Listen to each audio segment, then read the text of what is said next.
Oi, boa noite a todos. É com grande prazer que a gente faz esse evento aqui. Agradeço a presença de todo mundo aí que está entrando. Peço perdão pelo pequeno atraso que a gente teve aqui. A gente estava terminando de preparar para que tudo, tudo ocorresse da melhor forma. Desde já agradecer o pessoal da NUPES, os colegas da NUPES, os orientadores que nos ajudaram a fazer com que esse evento fosse possível, e também todos os membros ligantes da LAPMOC, que também contribuíram para que a gente tivesse aqui hoje. E os participantes, né, os palestrantes que aceitaram abrilhantar aí nossa noite com conhecimento, compartilhar um pouco do conhecimento deles com a gente, e no evento, né, uma temática tão importante. Iniciando aqui, então, eu estou representando a NUPES, a LAPMOC, eu sou Paulo Eduardo, eu sou acadêmico do 8º período de Medicina da Unimontes, e estou aqui representando o NUPES e a LAPMOC, e agradecer o Rafael também aí, que está nos bastidores, cuidando dessa parte técnica da transmissão. Então, começando um pouquinho falando o que é o Setembro Amarelo em si. O Setembro Amarelo, na verdade, ela é uma campanha de prevenção ao suicídio que é promovida pela Associação Brasileira de Psiquiatria e pelo CFM desde 2014. E esses objetivos dessa campanha seriam, então, essa orientação acerca dessa temática do suicídio para conscientizar e colaborar para prevenir que ele ocorra, prevenir sua ocorrência. E o mês de setembro é também onde a gente tem o Dia Mundial da Prevenção ao Suicídio, que ocorre no dia 10 de setembro. Inclusive, a campanha de Setembro Amarelo, que é promovida pela BPS e o CFM, é considerada a maior campanha de prevenção ao suicídio no mundo. E só uma breve introdução conceitual sobre o suicídio, ele deriva do latim, do suicidare, que refere a essa ação de autoextermínio em si, mas a gente sabe que o suicídio vai muito além do próprio autoextermínio consumado. Ele é uma questão na psiquiatria, né, na saúde mental, é uma emergência primária, que é uma intervenção imediata para que não ocorra a manutenção ou a evolução de um dano, de um risco à vida, mas ele também é acompanhado de coisas que precedem geralmente esse ato em si, a consumação do autoextermínio. Muitas vezes precedido de uma ideação, seja com atos preparatórios ou não, um ato preparatório, automutilação, autolesão, algum transtorno mental, adoecimento mental prévio.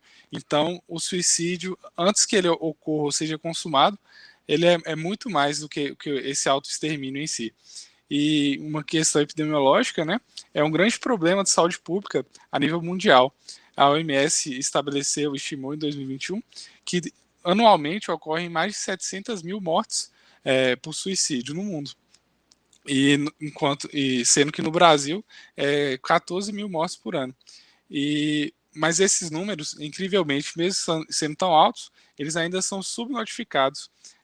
Estimativas que tentam abarcar, ser mais precisas quanto a esses números, estimam até mesmo 1 milhão de mortes anuais decorrentes do suicídio.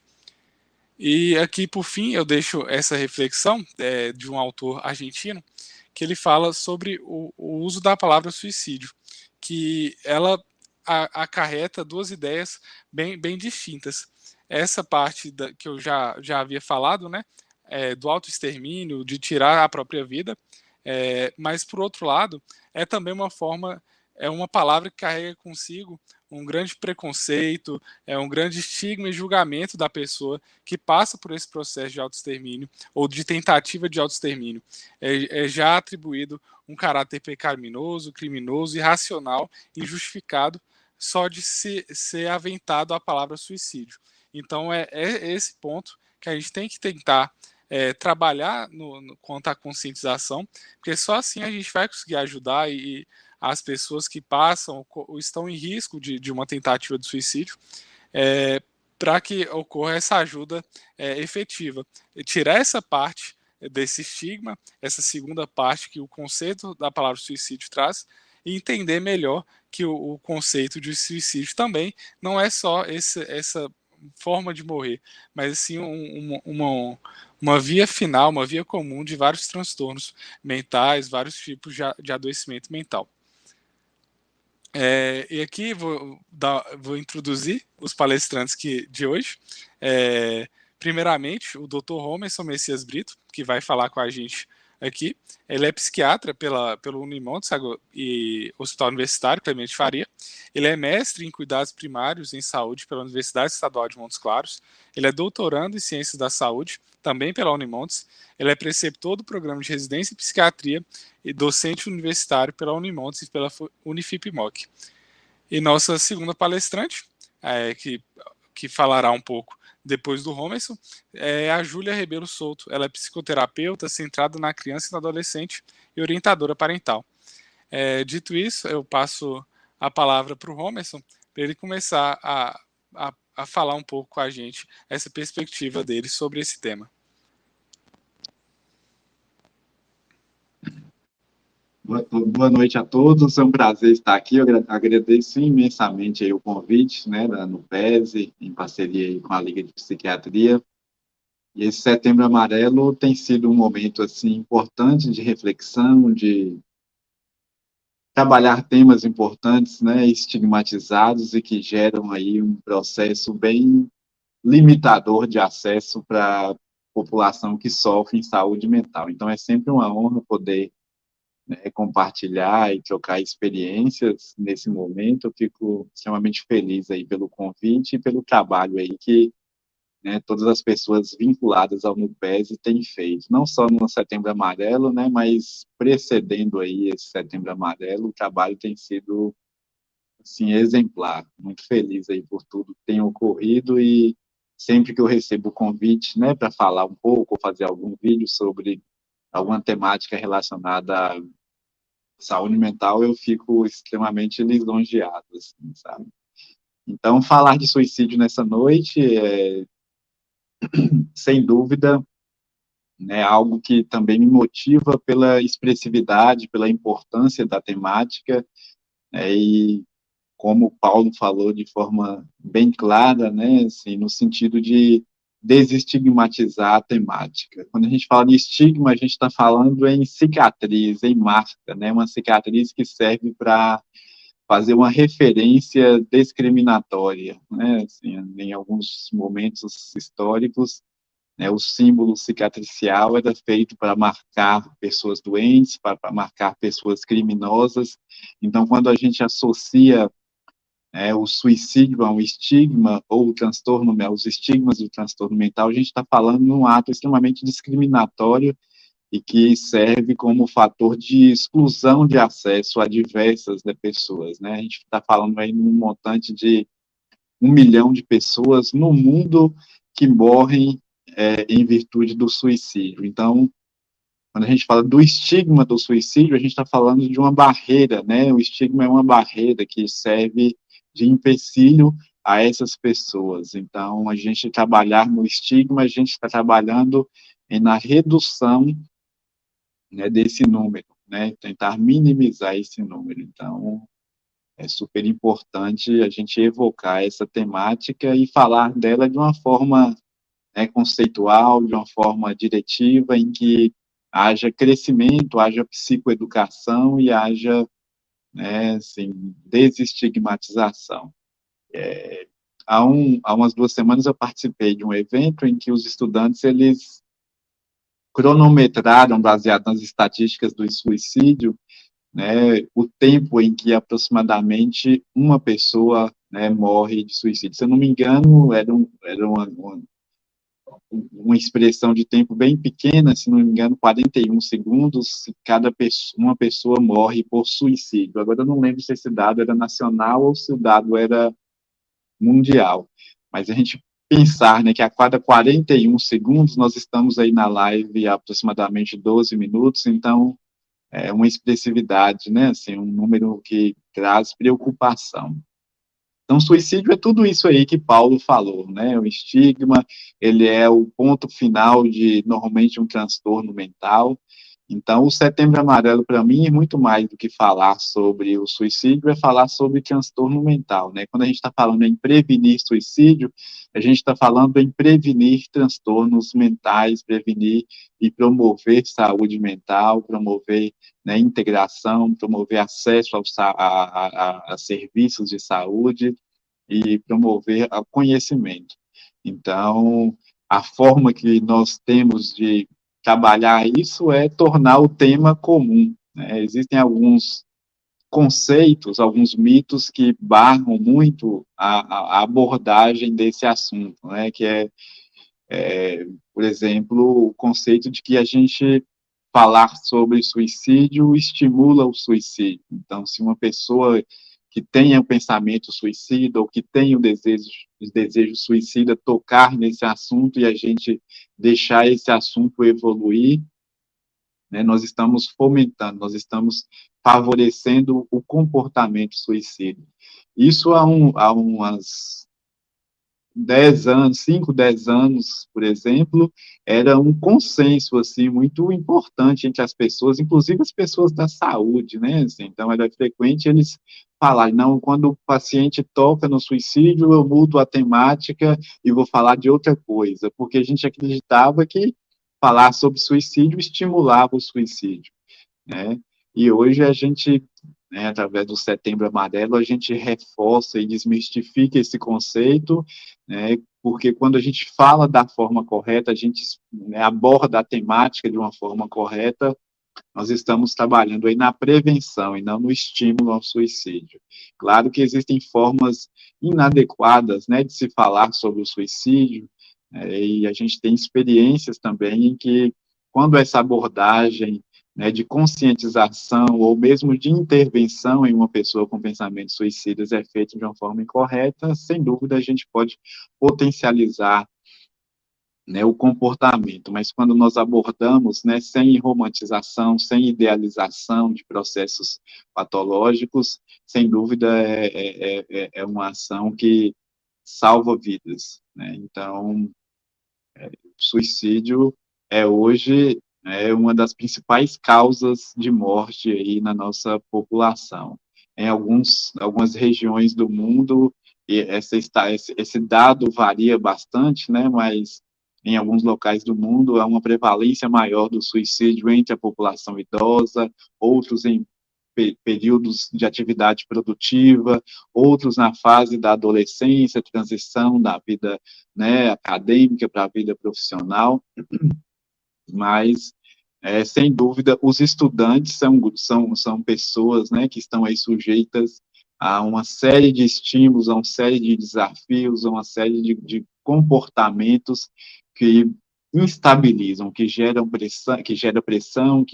dúvida e que também gera transtornos mentais. Se a gente pegar dados aí, a expressividade, por exemplo, do transtorno ansioso, do transtorno depressivo, nessa população chama a atenção, tanto entre adolescentes, estudantes mais novos, quanto os estudantes universitários, tá?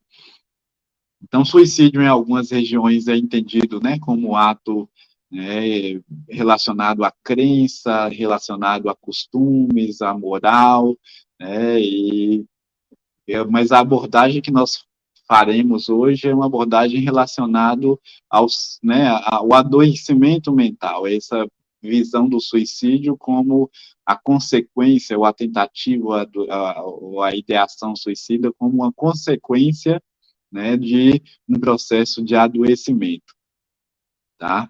E diante das causas aí do suicídio, a gente tem diversas, né? E eu gostaria de começar fazendo essa correlação entre suicídio e transtornos mentais, né? Então, quais são os transtornos mentais que podem que podem fomentar o suicídio? São vários, né?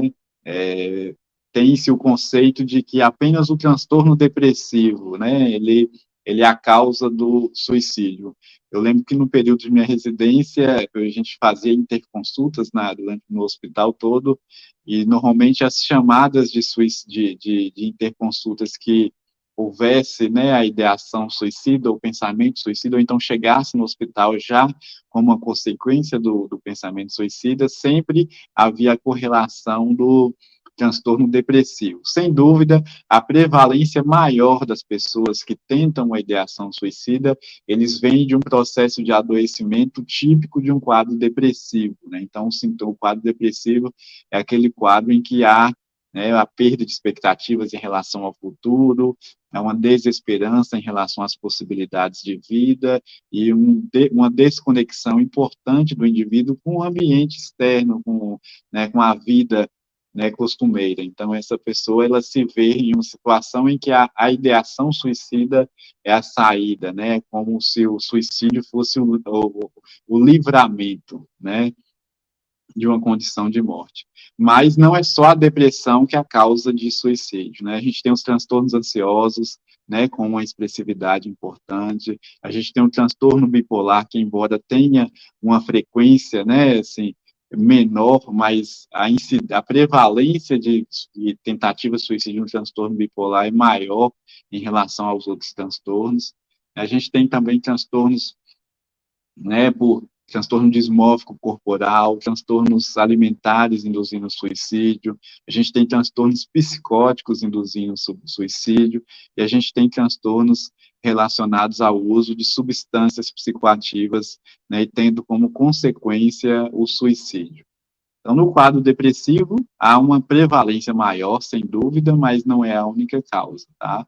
E quando a gente pega, por exemplo, no quadro depressivo, um paciente com ideação suicida, né, hoje nós temos o costume de classificar, né, o transtorno depressivo em transtorno depressivo leve, transtorno depressivo moderado e grave. Quando a gente se depara com um caso que há características, né, do transtorno depressivo, e esse caso apresenta também ideação suicida, automaticamente a gente classifica esse transtorno como um transtorno depressivo grave, né? A gente está inferindo ali que, diante da condição pré-existente desse paciente, diante da condição de vida, da doença que o paciente apresenta, a possibilidade do suicídio, né, representa ali uma gravidade, né, assim, expressiva e que realmente pode ter como, né, final, como desfecho aí desfavorável, né, a realização desse ato. Então, sempre que houver, né, o sintoma depressivo presente, os pensamentos, né, de que a gente fala, pensamentos com conteúdos de ruína e pensamentos com, né, associados à morte, é importante a gente fazer essa estratificação. Vale a pena ressaltar também que nem sempre todo pensamento de morte, ele é um pensamento suicida.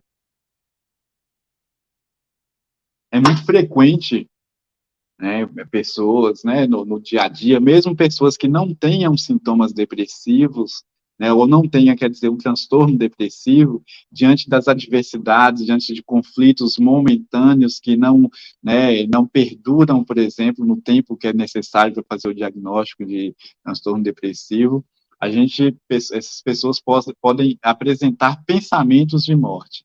Então, sempre que a gente se depara com essa condição, é importante fazer essa estratificação, né?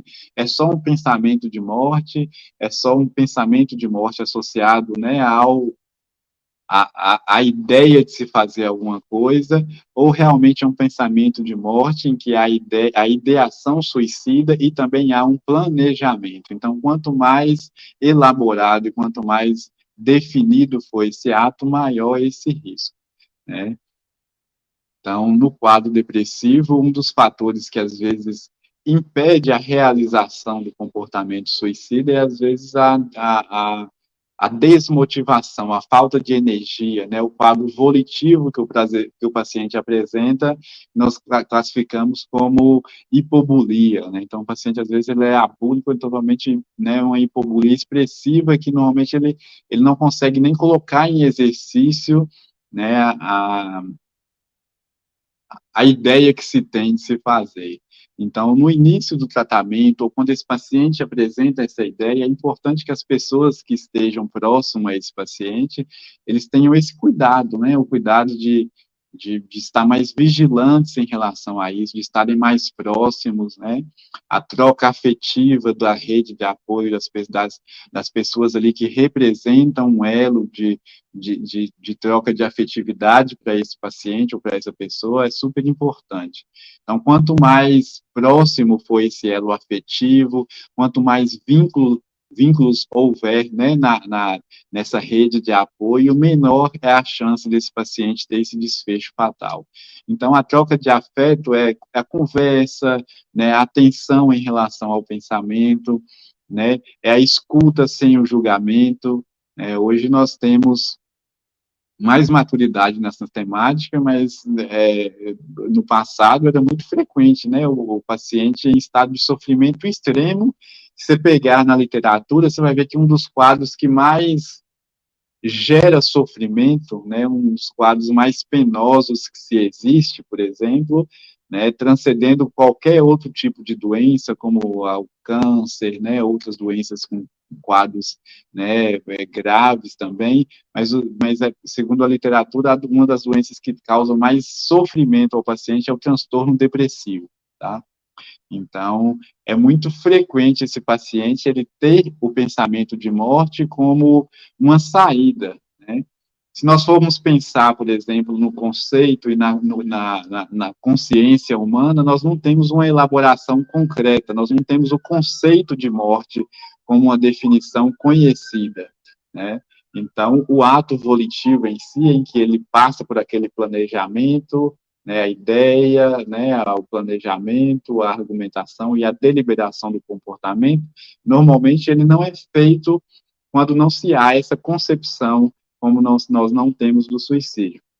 Então, normalmente as pessoas que chegam ao ato suicida, normalmente há um processo de adoecimento em que o ato suicida, ele não objetiva chegar em um lugar, né, idealizado, ou em alguns casos sim, né, por exemplo, algumas condições, né, meio que sectárias em que há né, um convencimento meio que imposto ao paciente e idealiza uma condição pós-morte, né, então pode haver inclusive o comportamento coletivo, mas não, no processo de adoecimento, normalmente a pessoa tem esse comportamento pensando no alívio do sofrimento que se causa, né? Ela não faz a tentativa de suicídio como, né, a busca, né? Vou sair desse lugar e vou para um lugar ali um pouco mais confortável. Ela faz no sentido de alívio da dor, alívio da situação momentânea, né? Então, essa troca de afetividade, ela traz aí um conforto importante para o paciente, né? Um sentimento ali de acolhimento, de pertencimento, né? Que pode ser o diferencial na vida, né, dessas pessoas. Tem esse conceito, por exemplo, né?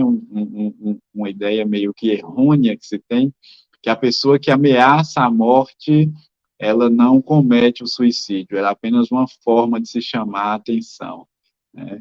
Então, isso é uma ideia que, às vezes, promove a desvalorização da queixa dos pacientes. Então, a gente tem que ter muito cuidado com esse conceito. Me parece que hoje é uma coisa menos, né, frequente, mas ainda há esse processo, né, principalmente em pessoas que mais desinformadas, acreditam que aquela pessoa que alega o suicídio ou que ameaça o suicídio, ela nunca o cometerá. Então, isso é uma inverdade, é muito frequente nós pegarmos, né, assim, pacientes que ameaçaram, falaram diversas vezes até realizar o ato, ou então realizaram o ato outras vezes e tentam novamente. Então, essa tentativa de suicídio, mesmo em pessoas que às vezes ameaça para chamar a atenção. Então, se a pessoa tem que, né, colocar sua própria vida em jogo, né, assim, como uma ameaça de morte para chamar a atenção, então há um processo de adoecimento nisso, há um processo né, de necessidade, é um processo que necessita de assistência, necessita de acolhimento. Então, acolher, escutar sem julgar e, normalmente, escutar muitas vezes sem emitir opiniões, né, é um comportamento aí bem interessante para que a gente possa minimizar essa questão. E a gente tem diversos outros transtornos, né, como o transtorno ansioso também, que diretamente ele é menos relacionado ao comportamento suicida, mas quando há o transtorno ansioso associado a sintomas depressivos ou ao transtorno depressivo, aumenta muito a chance de se ter, né, o comportamento suicida. Então, o acesso ao tratamento desse paciente, ele é importante. Paulo falou algo muito interessante no início, que o suicídio em si como uma consequência do processo, né, de um transtorno mental. Então, a gente falar de Setembro Amarelo é falar dos transtornos mentais, como eu comentei no começo. Então, conscientizar sobre os transtornos mentais, direcionar para uma assistência médica, né? Estarmos cientes de que os nossos sintomas, o nosso sofrimento, a nossa ansiedade, o nosso medo, a nossa angústia, elas não simbolizam fraqueza, não simbolizam insuficiência em lidar com as nossas questões, mas sim elas sinalizam a necessidade de assistência. Então, a gente promover, né, a psicoeducação, falar de sintoma, nós sabermos reconhecer sintomas como sintoma de uma doença, né, os professores, os colegas, isso ajuda muito a haver uma identificação precoce, né? Quando eu falo identificação precoce, é identificações que precedem a ideação suicida, né? Então, há muitos sintomas, né, que podem ser percebidos, né, que podem ser, né, visto ali de forma muito precoce em relação ao auto-suicídio. Por exemplo, o isolamento, né, falas autodepreciativas, o padrão de irritabilidade, uma pessoa que muda bastante o seu padrão de interação, se isola, né, o padrão de rendimento na academia precede muito e acompanha muito o transtorno depressivo.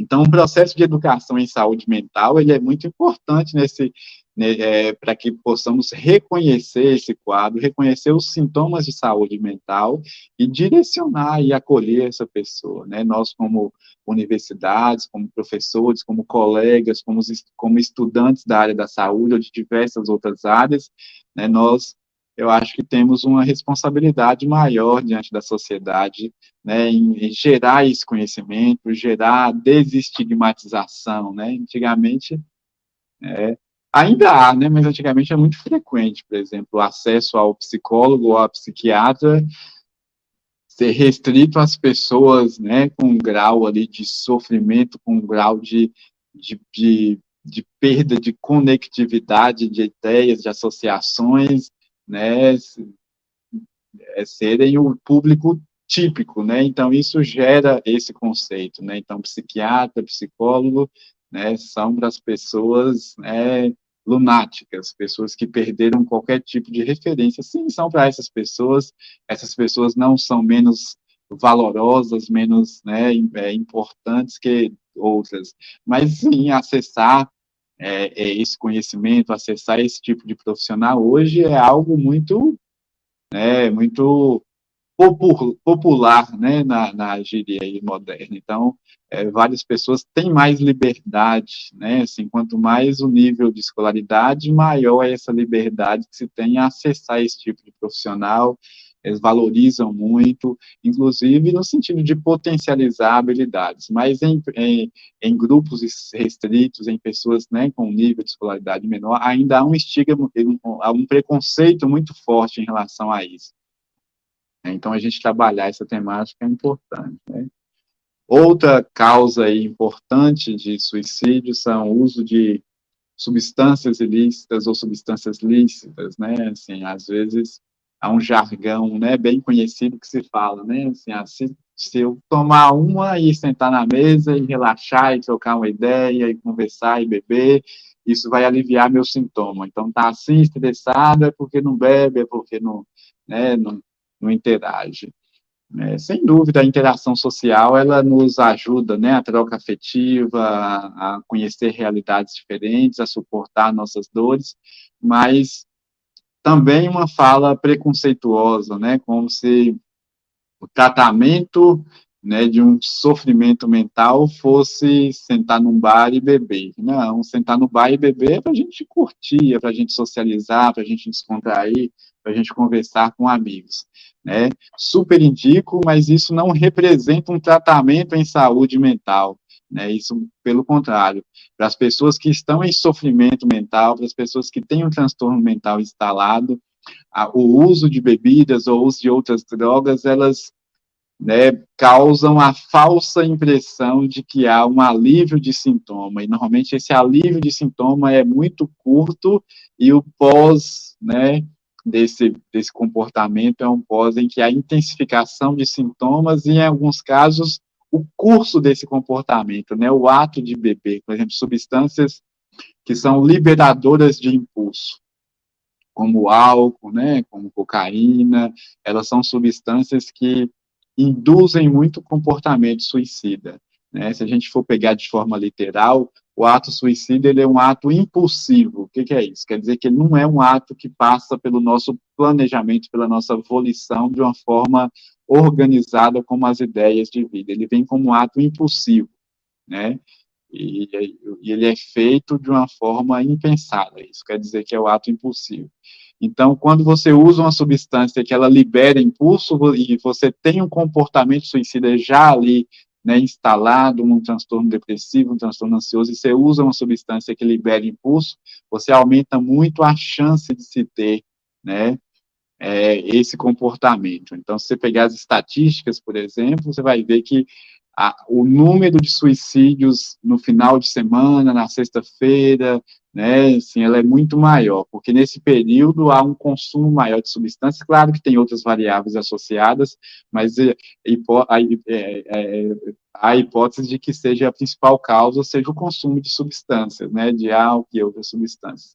Então, né, assim, conscientizar em relação aos prejuízos né, em relação ao uso de substâncias psicoativas, sejam elas listas ou ilícitas, é super importante para a gente também promover, né, essa prevenção aí ao suicídio, esse cuidado com essas pessoas. Então, super indico, né, sentar na mesa, né, de um bar, conversar, né, trocar ideias, mas não tenham isso e não indiquem isso como um comportamento que pode simbolizar a resolução de um processo, de um sofrimento, né.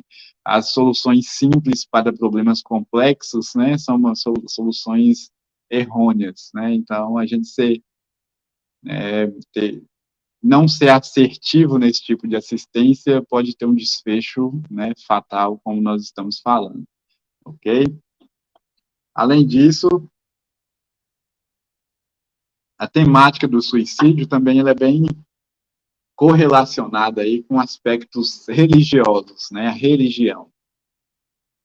E aí, nesse quesito, a gente pode ver dois lados aí expressivos, tanto um lado, né, interessante de proteção e de, né, reforço ali para inibir o comportamento, mas há também um lado ruim, que é a estigmatização do comportamento, né, assim.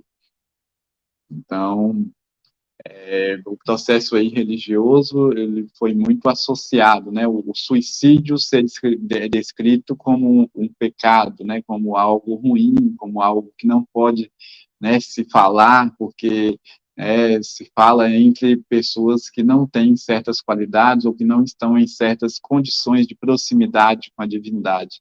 Então, isso, né, no meio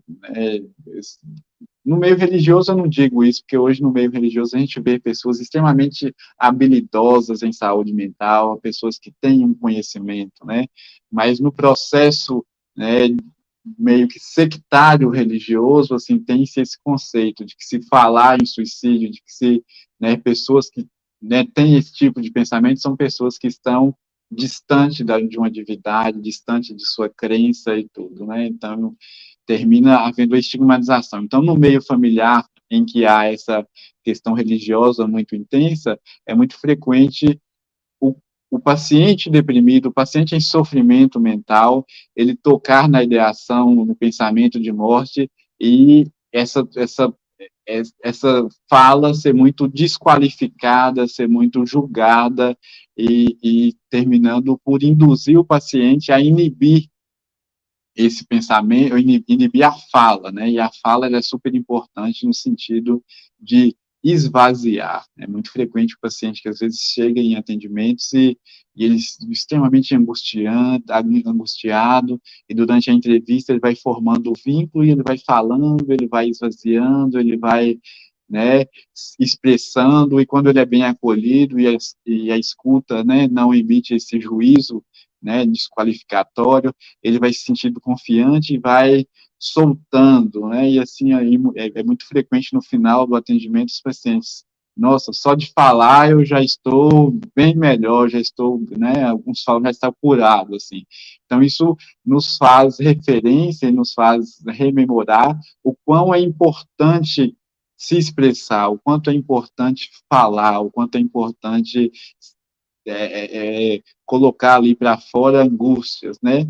Mas isso só ocorre se as pessoas perceberem que não há, né, um juízo sendo emitido, né, uma punição, né, ou então uma desconstrução do que se acredita como correta ser executada pela pessoa que escuta.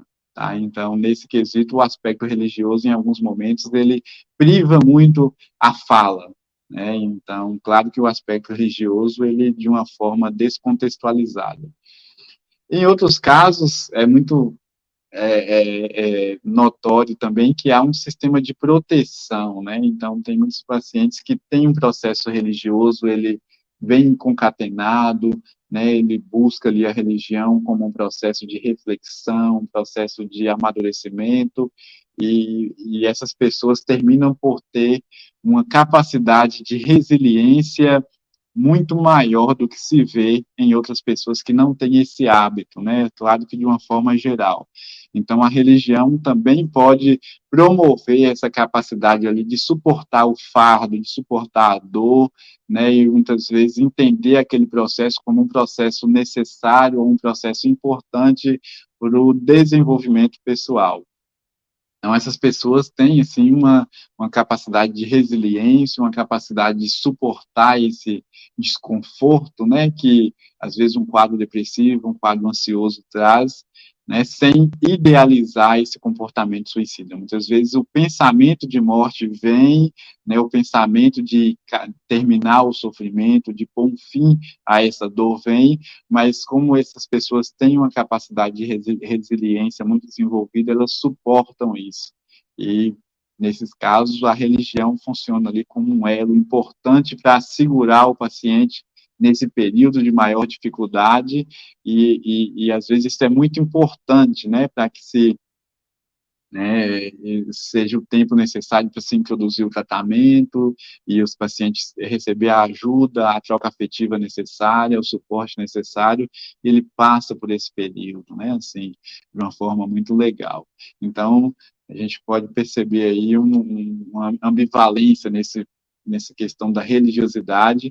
Eu acho que a gente tem que usar hoje, né, essas questões, né, relacionadas à espiritualidade como um elo muito forte, né, nos tratamentos, na assistência em saúde, né, porque a gente sabe, né, inclusive os estudos científicos demonstram como é importante hoje, né, essa questão da espiritualidade. Outra questão também que nós podemos, né, abordar é esse meio familiar, né, assim,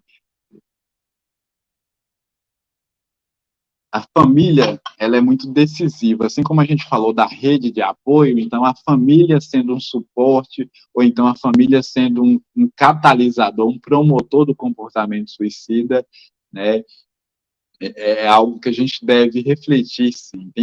Tem estruturas familiares que elas são extremamente organizadas e tem uma rede ali no sentido, né, de segurar e suportar o sofrimento do paciente e oferecer apoio, né? Então, quando a gente dá assistência a um paciente com essas qualidades, é muito mais confortável também para o profissional manejar isso com mais segurança, às vezes sem desenvolver uma conduta mais invasiva, por exemplo, no sentido tanto medicamentoso quanto no sentido de hospitalização ou não desse paciente. Então, a rede familiar, né, ela é super importante aí para gerar esse suporte, né? Então, essa família que tem um suporte ali no sentido de cuidar, de aproximar, de supervisionar, né, de escutar e não julgar, ela faz um papel aí diferencial. Por outro lado, a família que a gente não encontra essas características, às vezes, né, um estudante que mora sozinho, ou um estudante que não tem um suporte familiar legal, que não há essa troca afetiva, então você vai ver que esse esse estudante ele fica meio, ou essa pessoa, ou esse paciente, ele fica meio que isolado nesse processo, né? Isso potencializa muito o sofrimento, potencializa muito a percepção errônea do ambiente, dos estímulos, e também estimula o processo decisório no sentido, né, de ter um desfecho ruim. Tá?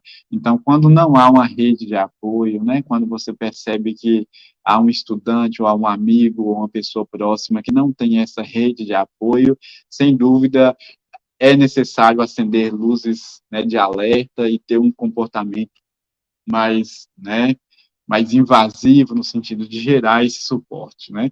Ou referenciando, ou estando mais próximo dessa pessoa durante esse período, ok? E como fazer, então, né? Como podemos agir aí no sentido de gerar uma proteção, de gerar um cuidado? É, não há uma regra, né? Assim, falou em suicídio, faz isso, né? Então, eu acho que se a gente pode, né, deixar aqui um comportamento ou algo mais objetivo, é que se há nessa fala de suicídio, escute esse paciente, não julgue esse paciente, escute, escute, escute, e se for necessário, né, fale, se for necessário, emita uma opinião, se for necessário, mas se não, prive, só escutar, né, como eu falei com vocês, o ato suicida, ele é impulsivo, e uma característica do impulso é que ele oscila muito ao longo do tempo. Então, se nesse momento a pessoa está numa iminência de um comportamento decisivo, né, se você escutar, estiver disposto a prolongar ali o seu contato e não emitir juízo, o impulso ele vai remitir e essa pessoa vai conseguir elaborar melhor e talvez ser o que, né, um comportamento ali decisivo, tá? Então, se pudermos deixar aí esse recado, é escutar esse paciente, escutar e não emitir juízo, né? Mesmo que você entenda que o suicídio seja uma coisa, né, assim, ruim, e é uma coisa ruim, mas uma coisa em que, né, um aspecto está presente em pessoas, né, com qualidades ruins e tudo, né, mas se você tiver um pouco de sensibilidade, um pouco de cuidado, um pouco de amor para com o próximo, né, só de você estar escutando, disposto a prestar ali um pouco de atenção na fala e muitas vezes privar, né, a sua percepção, o seu juízo, isso vai estar ajudando aí de uma forma bem interessante. Tá? Eu não quero me delongar muito para não me tornar cansativo, mas deixo aqui um espaço, né, para que possam aí colocar perguntas, dúvidas, né, comentários. Acho que é um momento bem legal para isso. Então, me coloco aqui à disposição, Paulo.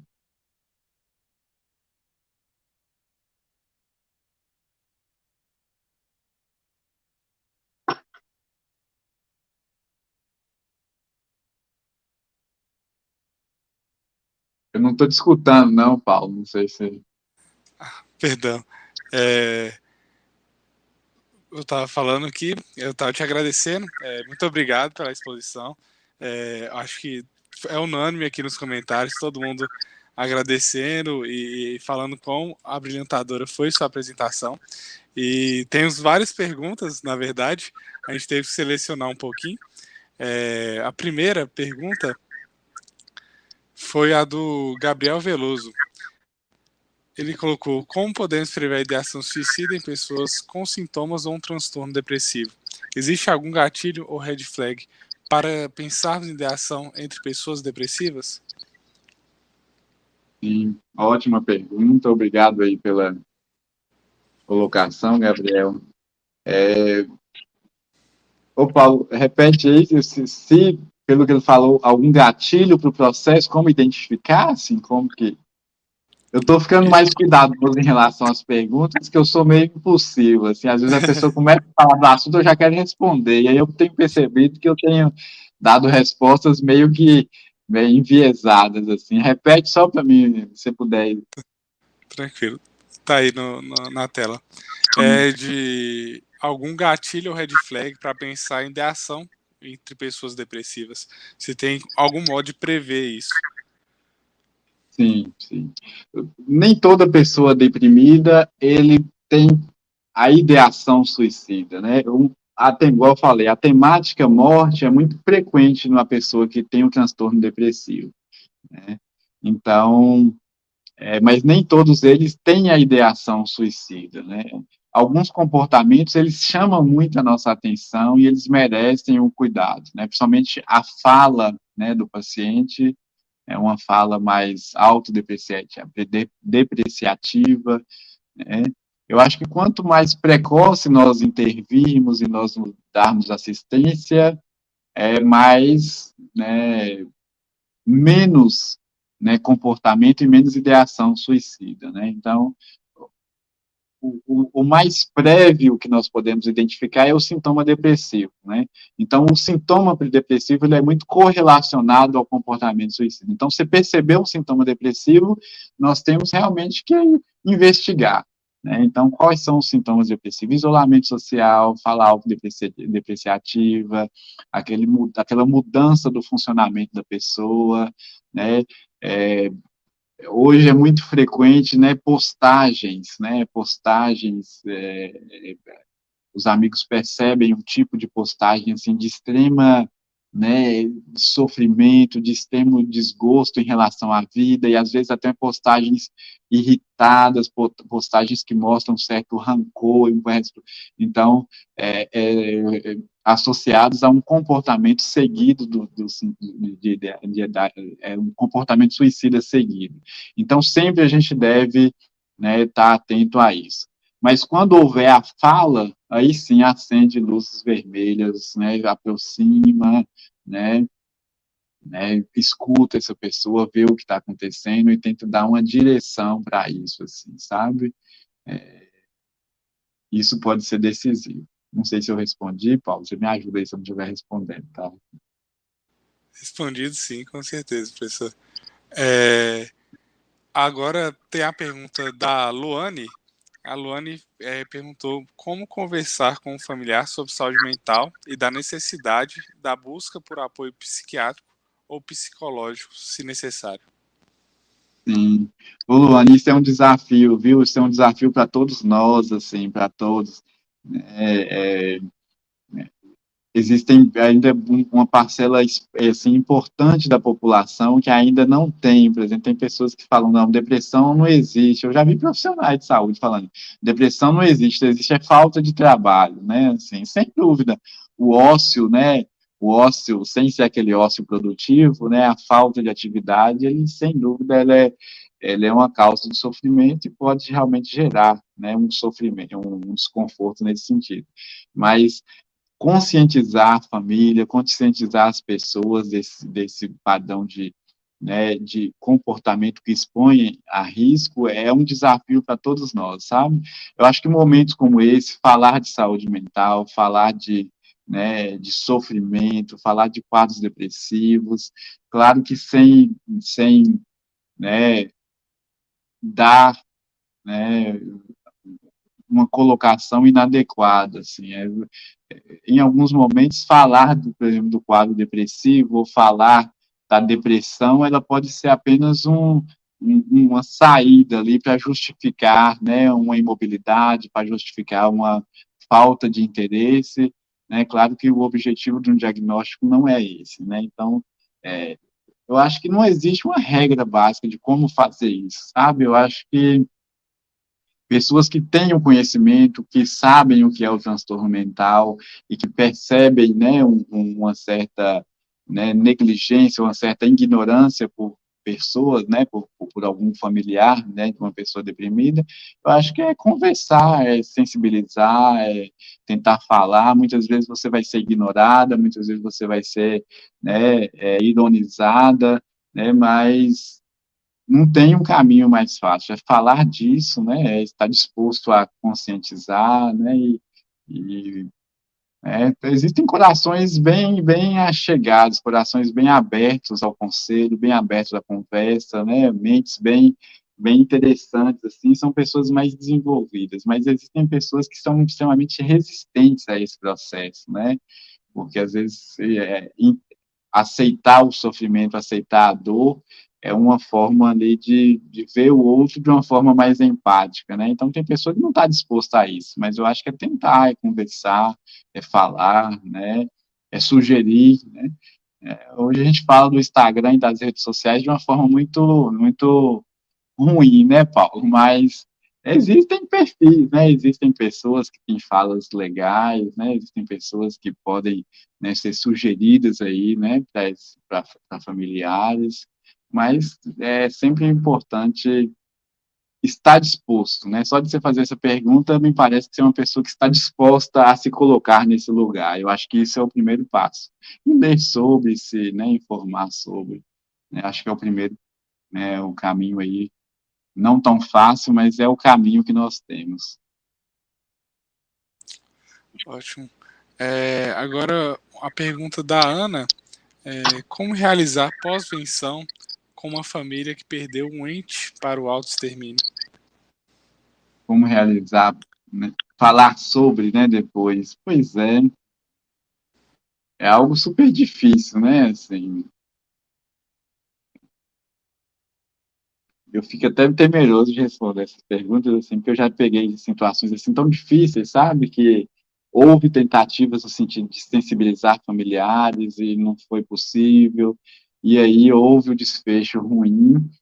E aí, assim, às vezes a gente vai para o familiar nessa perspectiva de condenar também, né? De falar, ó, foi culpa sua, foi a sua negligência, muitas vezes a negligência, né? Mas quando há o desfecho fatal, né? Quando há, né, essa tentativa que não foi possível prevenir, eu acho que está disposto também a. Tem desfechos que tem tentativas que não são, né, não são efetivadas, né, não são, infelizmente, não chegam à morte. Então, abordar essa família de uma forma conscientizadora, né, existem casos em que o pai no hospital, a filha, né, com sonda no nariz e o pai esgoelando e desqualificando a filha pelo comportamento, né. Muitas vezes é necessário, por parte dos profissionais de saúde, uma visão, uma intervenção mais enérgica, né. Agora, como rede de apoio, como pessoas próximas, é no sentido da mesma pergunta da Luana, no sentido de tentar, né, não tentar de conscientizar, de educar, né, assim, um comportamento desse sentido me fala, assim, uma má educação, né, uma ignorância em relação à temática, né, e não existe remédio para a ignorância que não seja informação, assim, né, mas essa pessoa tem que estar disposta a escutar e tudo, né? Então, o pós, né, quando não há esse desfecho fatal, assim, eu acho que trabalha nesse mesmo campo da conscientização, né, assim, a tentativa de suicídio, ela, quando não há o desfecho fatal, ela não é sinônimo de exclusão de risco, sabe? Pelo contrário, assim, é, existem casos que o paciente tenta a primeira e não consegue, né? Teve um caso assim que me chamou muita atenção. O paciente ele fez um comportamento, fez um corte assim expressivo na região do punho com rompimento de grandes vasos e aí foi levado ao pronto-socorro, feito a sutura. E aí, assim, não sei o que aconteceu, esse paciente foi suturado e liberado para casa, né? Então, o cirurgião atendeu no primeiro atendimento, fez a sutura e liberou o paciente, e no segundo atendimento ele foi atendido na sala de vermelha, né, com intoxicação exógena, né? Foi entubado, né? Teve que fazer manobras cardíacas, e infelizmente esse paciente ele não sobreviveu. Então, pós, né, ele é um momento importante, né? É frequente também o paciente, às vezes a ideação ela descomprimir, o paciente gera um comportamento e isso alivia o sintoma, alivia a dor, e às vezes no processo de sofrimento que a iminência de morte causa, às vezes há um arrependimento. Mas nesses casos, né, que não há esse processo, assim, pode haver suicídio, tentativas subsequentes. Então, o pós também está acolhido, está ali, né, quando houver essa persistência, direcionar para um serviço de saúde, para uma assistência, né, no hospital também, caso, né, você seja parte dessa equipe, ter esse cuidado também de proximidade, né, e de não liberar o paciente quando houver a ideação ainda, né, quando houver risco, e principalmente quando não houver uma rede de apoio, né, assim, então, isso é super importante. Agora a pergunta da professora Viviane Braga, ela perguntou, professor Holmes, o que falar para um paciente que esteja à nossa frente informando planejamento suicida? Oi, Vi, que bom, fico honrado aí, muito feliz aí com a sua audiência. Pois é, um paciente, como fazer, né, com um paciente que esteja à nossa frente com planejamento suicida. Então, eu estou entendendo que esse paciente, ele já, né, o profissional, né, ele já identificou, já fez a estratificação de risco e, e a gente entende que há um risco importante de suicídio, né, depende muito, né, onde você esteja, né? Por exemplo, você está em atendimento, né? Ou você está sentado na faculdade e essa pessoa fala isso para você, assim. Né? Na psiquiatria e na psicologia, assim, um dos fatores que justificam, né, a quebra do sigilo é isso, assim, quando você identifica um risco, né, uma urgência, então é sua obrigação, é minha obrigação como profissional de saúde romper esse sigilo e informar uma pessoa responsável e não liberar essa pessoa, não sair de perto enquanto não houver, né, alguém que possa conduzi-la até um local seguro. Esse local seguro pode ser o hospital, esse local seguro pode ser o PSF mais próximo, esse local seguro pode ser o CAPS, né? Esse local seguro pode ser o consultório médico, o consultório psicológico, né? Mas não sair de perto dessa pessoa até que haja uma supervisão, né, de alguém que possa conduzi-la ao lugar de segurança é super importante, tá? Então, quando houver o planejamento, nós estamos falando de uma ideação que já há, né, sinais ali expressivos, né, de uma potencialidade para a ação. Então, é acompanhar esse paciente, né, no sentido, né, suponha que eu seja um profissional de saúde e essa pessoa faz essa referência para mim. Aí é muito amplo isso, né, depende muito do quadro, dependendo do tipo, né, do tipo de fala, do tipo de transtorno mental que esse paciente tem.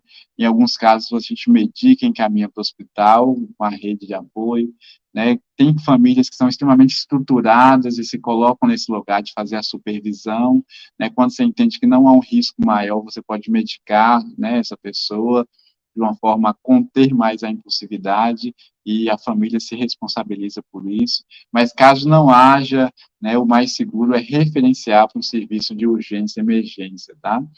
E nesse caso não é só referenciar e dar um encaminhamento para o paciente, tá?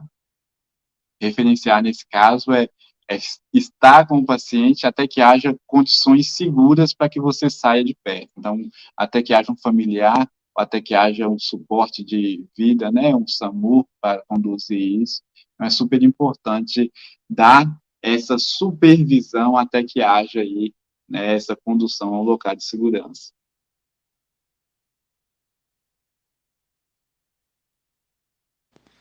Agora, mais algumas, mas acho que tem mais uma ou duas perguntas, professor. Sim, pode ficar. A Ana, de novo, perguntou sobre essa questão, o senhor está até falando agora, né? Sobre qual a melhor maneira de abordar o assunto com pessoas que passaram por uma tentativa de suicídio recente, de maneira a realizar acolhimento adequado e prevenir novas tentativas. Isso. É igual eu falei, né? A tentativa ela não exclui. Se você perceber, por exemplo, né, nas estatísticas, assim, a incidência, o risco de suicídio, ele é maior quando existem tentativas prévias, né? Por que isso? Porque isso mostra um padrão já de predisposição, às vezes, de funcionamento, né, de impulsividade, alguns transtornos, né, do campo da impulsividade, eles aumentam muito essas chances. tá? Então, pós essa tentativa, caso essa pessoa ela não tenha ou não esteja em assistência médica, é super importante direcionar para que haja uma assistência médica, né? Para que uma assistência médica, uma assistência psicológica, né? Normalmente os casos em que há uma gravidade como esse, normalmente o processo assistencial ele é feito por uma equipe multidisciplinar, né? Então, dar essa assistência é super importante, tá? Como a gente falou, o suicídio, né, como é muito mais uma consequência, né? No suicídio não é um processo patológico específico e isolado, né? Ele é uma decorrência de um processo de adoecimento e o comportamento suicida é o ápice desse processo. Às vezes é a ponta lá do iceberg, mas que mostra ali um estado de sofrimento, um estado de adoecimento por baixo ali que é muito importante. Então é isso, é dar possibilidades de você, né, abordar essas questões. Então, o tratamento no quadro depressivo, ou o tratamento do quadro ansioso, ou a assistência numa dependência química, né? Então, direcionar essa pessoa estar em assistência é super importante. Sensibilizar a rede de apoio é super importante, né? Então, gerar informações, gerar notificação dessa família, explicar o que pode acontecer, quais são os riscos, o que se pode fazer para inibir novas tentativas. Às vezes, né, essa orientação de não deixar o paciente só, orientar os familiares a recolher tudo que possa ser um meio letal de tentativas, né, como tesouras, cordas, né, facas, né, estiletes, então tudo isso, medicamentos, né, às vezes o paciente, quando ele está nesse processo de assistência e que você prescreve a medicação, é super importante você orientar o familiar a ter essa dose supervisionada, assim, sabe? Então, se você deixar algumas medicações, elas têm um potencial letal. Então, se o paciente ficar com elas e, né, em algum momento de impulsividade, ele decidir ingerir uma quantidade maior, pode ser letal. Então, normalmente a medicação é supervisionada pelo familiar próximo. Por isso que é super importante, quando não há essa rede de apoio, haver um direcionamento mais, né, assertivo no sentido de hospitalização ou de uma instituição que tenha esse cuidado mais próximo. E, por fim, professor, a pergunta da Marília Amaral. Para quem tem pensamentos suicidas, já deu o primeiro alerta, chamando a atenção para a ação. Qual seria a conduta da família quanto à atenção dessa pessoa que se nega a tratar? Aí, pelo que eu entendi, Marília, a pessoa tem uma resistência no processo de tratamento, né? É isso, Paulo? É isso. A pessoa que tem o pensamento suicida, ela tem uma certa resistência de realizar o tratamento. Pois é uma situação super difícil, né? Que nós vamos ver que a assistência em saúde mental, assim, o resultado da assistência, ela depende diretamente do desejo, da condição do paciente, tá? Então, existem alguns casos em que, por exemplo, dependendo do diagnóstico que se tiver, você tem que ser mais invasivo, né? Então, a gente falou de depressão, de ansiedade, mas existem outros transtornos, como o transtorno bipolar, alguns transtornos psicóticos, em que a pessoa ela perde esse juízo crítico de realidade. Então, a pessoa ela não tem mais capacidade, né, decisória de optar pelo tratamento. A pessoa está tão adoecida, ela fica presa, ela não tem por si, ela não vai escolher o tratamento. Então, nesse momento, assim, há brechas, né, assim, inclusive no sentido de a gente impor um processo de tratamento. Então, você pegar uma pessoa que tem uma construção delirante, ou um quadro depressivo com sintomas psicóticos, com aquele delírio de culpa. Então, se você deixar por opção desse paciente, ele não vai estar disponível, ele não vai escolher o tratamento. Então, nesses casos em que há essa perda, né, de autodeterminação, de capacidade de entender o que está acontecendo de uma forma, né, racional e optar por isso, então a gente é mais invasivo, né, no sentido de gerar o processo assistencial até que haja condição desse paciente responder por si. Mas, sem dúvida, são casos extremamente difíceis, né? Quando não há esse juízo de realidade comprometido, e aí, assim, normalmente a família tem que ficar extremamente próxima, conscientizar, o processo psicoterápico, ele pode gerar, né, esse entendimento do que esteja acontecendo, para que nós possamos fazer essa intervenção em si, né? Mas a negativa do tratamento pode ser, inclusive, um sintoma, né, de um quadro mais grave e tudo, né? Então, em alguns casos, sim, é necessário uma assistência meio que, né, imposta para esse paciente. Em outros casos, a escuta, a paciência, a construção familiar, né? É tão complexa essas situações, Marília, por exemplo, que tem casos em que a resistência de um paciente a se submeter ao tratamento vem, inclusive, do seio familiar, né? Então, às vezes, a família, ela é uma família preconceituosa, é uma família que não entende o processo de adoecimento, um transtorno mental como algo existente, então, automaticamente, ela vai passando isso para a sua geração, para os filhos e tudo. E aí, somente quando há, assim, a iminência de um comportamento desse, aí esse familiar, ele procura, assim, com esse desejo ali de que haja resolução, mas é um processo muito difícil porque foi uma construção, assim, sabe? Então, existem situações extremamente difíceis mesmo, né? E que, em algumas delas, inclusive, o próprio meio familiar gerou essa situação. Então, é uma condição em que a rede de apoio não é uma rede, né, que a gente pode depositar muita expectativa, sabe? Aí esse processo é muito mais difícil, a psicoeducação do grupo, a resposta a longo prazo é uma resposta muito inferior do que quando há esse processo mais amadurecido, mais desenvolvido de conhecimento. Professor, essa foi a última pergunta. A gente agradece de novo a participação, o aceite de estar aqui com a gente hoje. O senhor fez uma exposição maravilhosa, excelente sobre o assunto. Eu acho que agregou muito aqui para todo mundo e vai, com certeza, também guiar um pouco mais de uma prática mais assertiva, um pouco mais sensível e empática quando a gente estiver lidando com esse tema, seja no seio familiar, seja no seio acadêmico, seja no seio profissional. Muito obrigado novamente.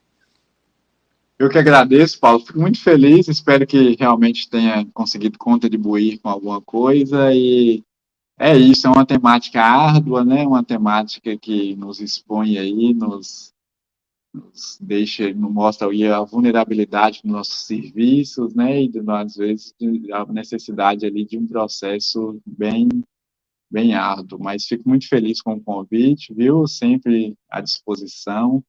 E um abraço aí a todos.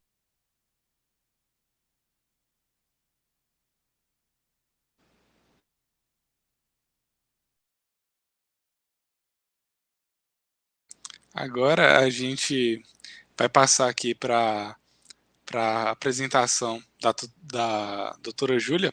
É, infelizmente ela não pôde comparecer ao vivo aqui com a gente, mas ela deixou uma gravação sobre a temática.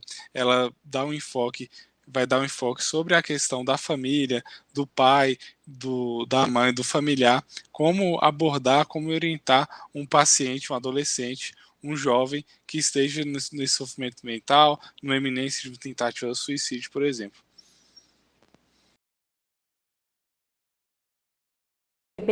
Sou psicóloga ludoterapeuta, centrada na criança e no adolescente e também trabalho com orientação parental, que eu vejo que é o cuidado com quem cuida. A criança e o adolescente passa a maior parte do tempo com a sua família, com os responsáveis e até mesmo com os professores. E quando a gente fala de Setembro Amarelo, a gente fala de cuidado, a gente fala de escuta, de empatia e de prevenção. E a melhor forma de prevenção e de cuidado que eu vejo é realmente a informação, porque muitas vezes esses responsáveis não tiveram uma educação emocional, não conseguiram expor as suas emoções e isso é traduzido de geração para geração. Então é importante quebrar esse ciclo e acolher mesmo essas crianças e esses adolescentes para que não ocasione, né, um adoecimento psíquico. Então esse é o nosso cérebro. E essa parte parte da frente é o córtex pré-frontal, responsável pela regulação das emoções, responsável pela tomada de decisão. É a nossa parte mais racional do cérebro. E essa parte só começa a se desenvolver com 3, 4 anos. Então, uma criança de 3, 4 anos, ela vai fazer birra, porque ela não sabe colocar para fora as suas emoções, não consegue falar sobre as suas próprias emoções. E os adultos precisam ser o córtex pré-frontal dessas crianças e tentar regular as suas emoções, seja com um abraço, seja com uma conversa, para que essas crianças entendam que elas são aceitas. E a mesma coisa acontece com os adolescentes. O córtex pré-frontal, ele só termina de se formar com 24, 25 anos. Então, um adolescente também não tem o cérebro formado. E quando a gente entende que os adultos que são a parte madura do cérebro, né, a parte madura da relação, vira uma chavinha mesmo na nossa cabeça. E a gente entende que a criança ou adolescente não age assim para tentar nos manipular, para tentar chamar a atenção, e sim porque o cérebro ainda não está totalmente formado. É muito comum a gente colocar rótulos nos adolescentes, falar que é a geração que só fica no quarto, que eles são aborrecentes, que eles são rebeldes e que eles fazem de tudo para tentar manipular os adultos. Mas, na verdade, culturalmente, os adolescentes se afastam da família, que eles passaram, né, toda a infância, para tentar se aproximar de pessoas da sua mesma idade. Porque assim, ele tenta entender quem ele é. Ele tenta entender o que ele gosta, o que ele não gosta. Só que é uma fase também muito egocêntrica, de muitas comparações. Então é importante que os adultos não se afastem dos adolescentes e tentem aceitar eles da forma que elas são, porque isso é muito importante para a autoestima do adolescente. É importante que os adultos não julguem e que criem realmente um vínculo, tentem entender o que o adolescente se interessa, começar a se interessar realmente, genuinamente pelo adolescente, para que ele consiga se abrir com os responsáveis, né? Porque quando o adolescente começa, ele vai correr da família. Que a forma como a gente responde ao que o adolescente fala faz com que ele crie vínculo ou se afaste. E como é uma fase que eles estão mais propensos a correrem riscos, porque eles estão experimentando tudo e eles ainda não têm a parte racional do cérebro totalmente formada, então é importante que a gente esteja sempre por perto, com uma presença de corpo inteiro mesmo, sem distrações, sem celular. E por falar em celular, né, a gente vive numa sociedade que cobra muito pela perfeição, pela felicidade a qualquer custo. Só que a gente sabe que a gente não é feliz o tempo todo, a gente é feliz entre os intervalos de uma tristeza, de uma angústia, de uma insatisfação, de uma raiva. E é importante que os adultos aceitem todos os humores dessa criança e desse adolescente, para que ele entenda que tudo bem não estar feliz o tempo todo, mas que tudo sempre passa. A gente tem que sempre reforçar, buscar por soluções. Então, sempre que acontecer algum impasse na vida do adolescente, a gente tem que falar com eles, olha, como que a gente faz para resolver isso? Que assim ele vai criando um amadurecimento mental e ele entende que ele pode resolver todas as suas situações. E tudo isso é através do vínculo, da empatia. A criança e o adolescente, eles aprendem através da repetição, por causa dos neurônios espelho. Então, muitas vezes é melhor a gente mostrar através de uma ação do que só ficar falando e dando conselhos. Os adolescentes, eles gostam muito de escuta, sem julgamento, sem distrações. Então, quando a gente fala assim, não minta, e a gente mente no dia a dia, eles vão pensar assim, mas é para mentir, não é para mentir? Então, quando a gente quer que a nossa criança converse com a gente precisa demonstrar também as nossas vulnerabilidades, a gente precisa mostrar que os pais também são humanos e os pais também erram. Quando você tiver algum impasse na sua vida, por exemplo, uma entrevista de emprego, é importante que você fale que está ansioso, que está nervoso, que está com frio na barriga e demonstre até mesmo as sensações corporais que eles vão sentir quando tiver alguma situação importante para fazer, para que eles possam se educar emocionalmente e entender os próprios sentimentos.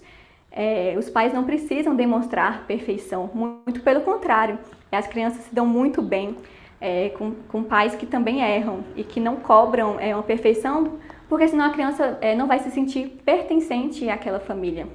Uma coisa que também é muito importante é a validação dos sentimentos. Quando uma criança cai e rala o joelho, por exemplo, é muito comum a gente falar, não foi nada, não doeu. Mas a criança vai pensar, mas se isso aqui não doeu, o que é dor? Então, é importante que a gente tenha uma outra forma de conversar com a criança, né? Sempre validando aquilo. Ah, doeu, eu também já passei por isso, eu também já ralei o joelho, dói muito, mas passa. tudo sempre passa, tudo a gente consegue resolver, né? E cair faz parte da infância, é assim que a gente aprende com as frustrações. Por muito tempo se falava que a criança era um adulto em miniatura, que a gente só precisava colocar aquilo que a gente acreditava, a gente só precisava moldar o comportamento daquela criança. E hoje a gente entende que a criança é um ser em desenvolvimento, ela precisa de muito apego seguro, ela precisa se sentir segura, valorizada, amada. É tão importante quanto a própria alimentação, se sentir amada e valorizada é um dos aspectos mais importantes para o desenvolvimento emocional da criança e do adolescente. Outra coisa que também ajuda muito na saúde mental é o exercício físico, que recalibra o cérebro, que aumenta os hormônios do prazer, que melhora a memória, o desempenho na escola, né, a autoestima, a criança aprende a ganhar, a perder. Também é muito importante um sono de qualidade, uma higiene do sono, tirar as telas antes de dormir, tirar a televisão do quarto e criar realmente, junto com a família, uma rotina do sono. Também é muito importante o tempo ocioso, que é onde a criança ela vai poder olhar para si, poder ser criativa e pensar naquilo que ela mais gosta, né? Hoje as crianças e os adolescentes relatam muito um cansaço. Tá todo mundo muito cansado, porque não existe um tempo ocioso onde eles podem ser espontâneos e entender quem eles são. Espontaneidade também quer dizer brincar. É muito importante a brincadeira, é muito importante que o brincar livre seja colocado na rotina mesmo dessas crianças. Não importa se eles usam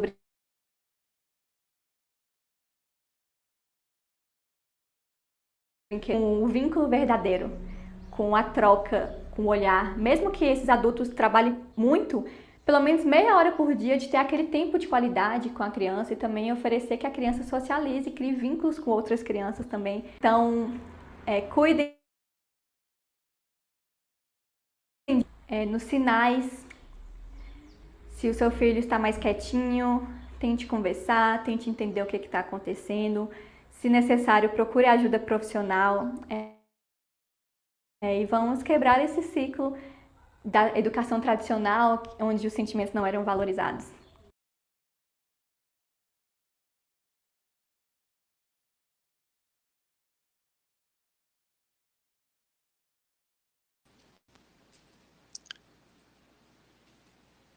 Então, pessoal, é isso a apresentação da doutora Júlia.